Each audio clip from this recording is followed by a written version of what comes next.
오늘의 성경 이야기 시작합니다. 예수님께서 사단에게 받으신 시험의 의미. 예수님께서 사단의 시험을 받으신 장면은 마태복음과 마가복음, 그리고 누가복음에 기록되어 있으며 각 복음서마다 표현 방식과 시험의 순서에는 약간의 차이가 있습니다. 이번 시간에는 마태복음의 흐름을 바탕으로 예수님의 세 가지 시험을 정리하겠습니다. 마태복음 4장 1절부터 11절에는 성령께서 예수님을 광야로 이끄셨고 예수님께서 40일을 금식하신 뒤 사단에게 시험을 받으셨다고 기록되어 있습니다. 많은 해석들은 이 장면을 배고픔과 욕망과 과시와 권력 같은 유혹을 예수님께서 이기신 사건으로 정리하곤 합니다. 실제로 굶주림을 견디고 욕망을 절제하고 눈앞의 이익보다 더 큰 뜻을 택하는 삶은 결코 쉽지 않은 일이며 위대한 일입니다.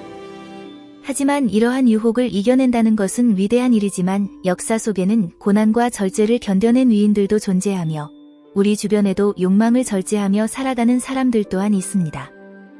그래서 우리는 이 본문을 단순한 도덕과 욕망의 승리 이야기로 한정하지 않고 예수님께서 받으신 사단의 시험의 본질을 다시 들여다보려고 합니다.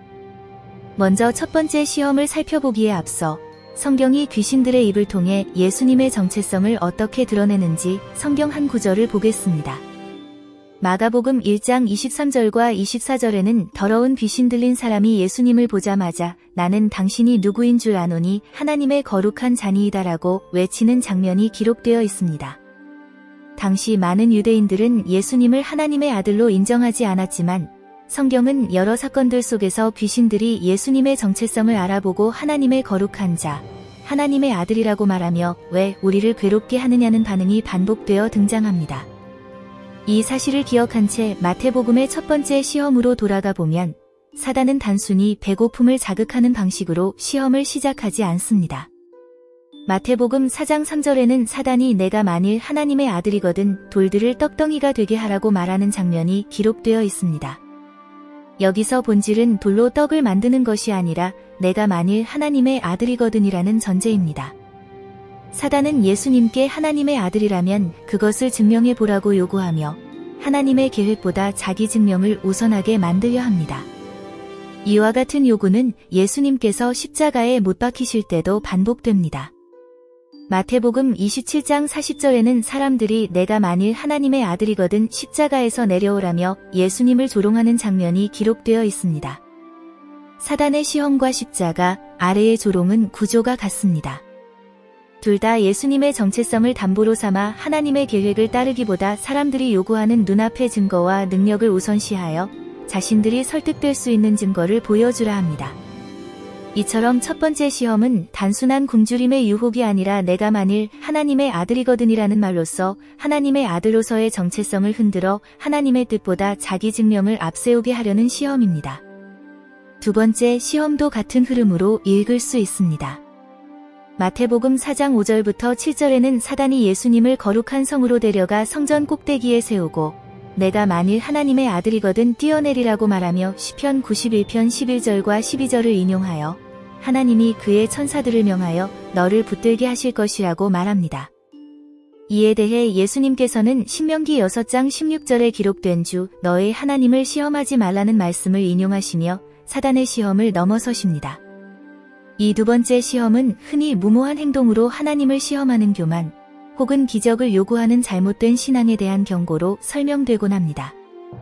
그러나 이 시험을 단지 위험한 선택의 문제로만 이해하면 사단이 왜 굳이 하나님이 너를 보호하신다는 약속을 붙잡아 흔들려고 했는지를 충분히 드러내지 못합니다. 이 시험의 본질은 하나님께서 보호하실 것이라는 문장 자체가 아니라 아들과 아버지의 구속사 역할의 관계를 왜곡하여 하나님의 계획을 아들과 아버지의 신뢰의 관계로 도구화하려는 데 있습니다.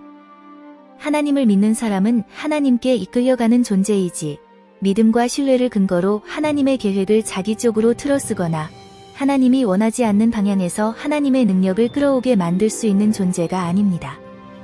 사단은 보호의 약속을 들이대며 하나님의 뜻과 무관한 방식으로 하나님의 능력을 사용하게 하려 하고 그 과정에서 신뢰라는 이름으로 하나님의 계획을 변동시키게 만들려 합니다. 그러므로 두 번째 시험은 교만의 경계를 넘어 아버지와 아들의 관계와 하나님의 계획의 방향을 뒤흔드는 시험으로 보아야 합니다. 세 번째 시험은 목적과 방식의 문제를 가장 선명하게 드러냅니다. 사단이 천하만국과 그 영광을 보여주며 내게 엎드려 경배하면 이 모든 것을 내게 주겠다고 말하는 시험은 겉으로만 보면 권력과 영광의 유혹처럼 보입니다. 그러나 이 시험의 본질은 영광을 얻는 목적 자체가 아니라 그 목적에 이르는 방식에 있습니다. 세상 모든 만물이 그리스도 앞에 엎드려 경배하게 되는 것은 하나님의 뜻과 어긋나는 일은 아닙니다.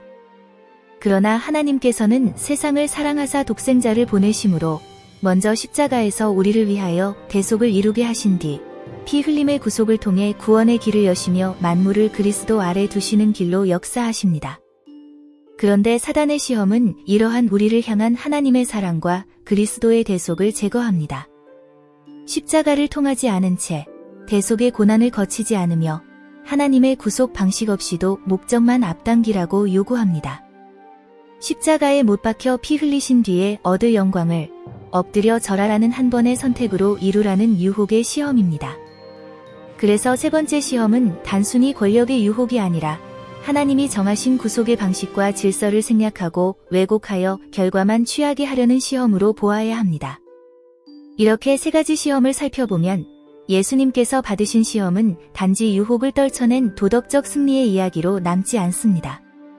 물론 도덕적 교훈은 우리들의 신앙에 있어 중요한 부분이지만 성경이 이 장면을 통해 드러내는 중심은 예수님의 인내 자체가 아니라 오직 하나님의 아들만이 받으실 수 있었던 시험이며 그리스도의 유일성을 드러내는 것입니다.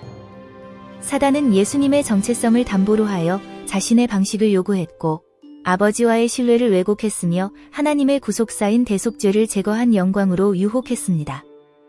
우리는 이 장면에서 예수님의 참고 견디심을 감탄하는 데서 멈추지 않고 하나님의 아들이신 예수님께서 아버지의 뜻과 계획과 구속의 방식을 끝까지 붙드셨으며 이 시험은 오직 독생자 그리스도만이 받을 수 있는 시험이라는 것을 깨닫게 됩니다.